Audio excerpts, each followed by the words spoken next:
So first, a confession. I am here to learn and not to teach you anything. So what I'm going to do is, here's how I'm going to organize my talk. I'm going to pretend like I'm explaining what this conference is about to my grandsons and their fellow students in high school, and about the basic principles. And it's about something very important that people of their generation should be interested about.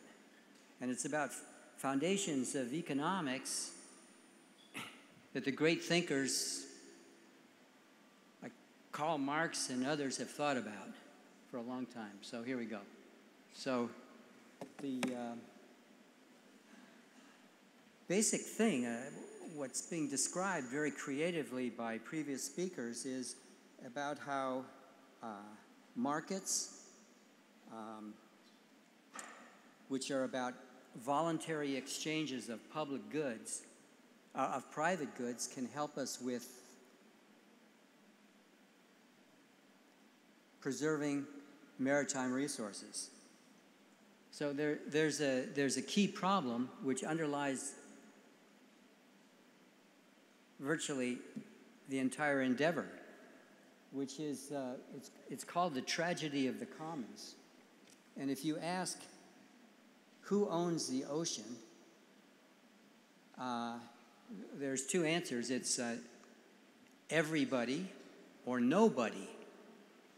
There's no property rights, but it's a valuable resource. So it has to be shared. But how do we share when nobody owns it? That's the problem. So, where'd my slide go? So, the problem is if you have free access to a valuable resource, people are going to overuse it. So the quote-unquote shadow price of using it is zero. It doesn't cost anything, but it's socially valuable. So what's the cure from this for a point of view of an abstract economist? It's somehow the price has to be raised, either through taxes or subsidies or allocation of property rights or government cooperation. So the source of the problem fundamentally is it's the failure of decentralization. So a market economy is one in which, the center, the government, or the planners don't choose anything. If you ask in a market economy who decides what's going to be produced, it's nobody. It's markets. Prices signal where things should go, and it's voluntary exchange. So the fundamental problem is the ocean property rights aren't there, and there's missing markets. So lots of my predecessors up here were very creatively talking about how to create those markets and how to synthesize property rights. And now a key thing is, it's come up in previous talks, but I could explain it to my grandsons. Do we cooperate and share, or do we compete? And somehow you have to do both with the government's supervising. Now here's the problem. For China, inside China, there's basically one government that can set rules for regulating markets, set a framework where with proper taxes and subsidies and enforcement, people can trade. But with the ocean, there's 250 governments that somehow have to cooperate. So that's an immense problem. So governments are involved. And then the next thing is about the interaction of scientists and entrepreneurs.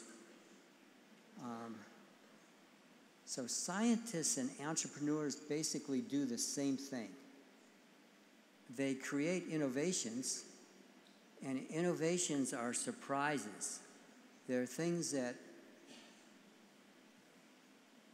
you've never thought of before. So entrepreneurs who create new businesses they create products and ways of doing things that have never been thought of, and they bear a lot of uncertainty when they do that. Scientists do the same thing. So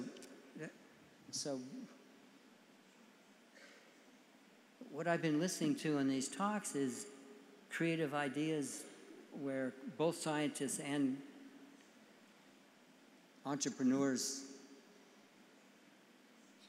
with help from governments can contribute. So, so solutions and opportunities, we've heard much about them.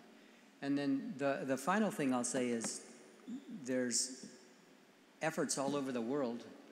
The Moore Foundation in the United States has an initiative about conservation and markets, and I've heard about many more here. So I think what's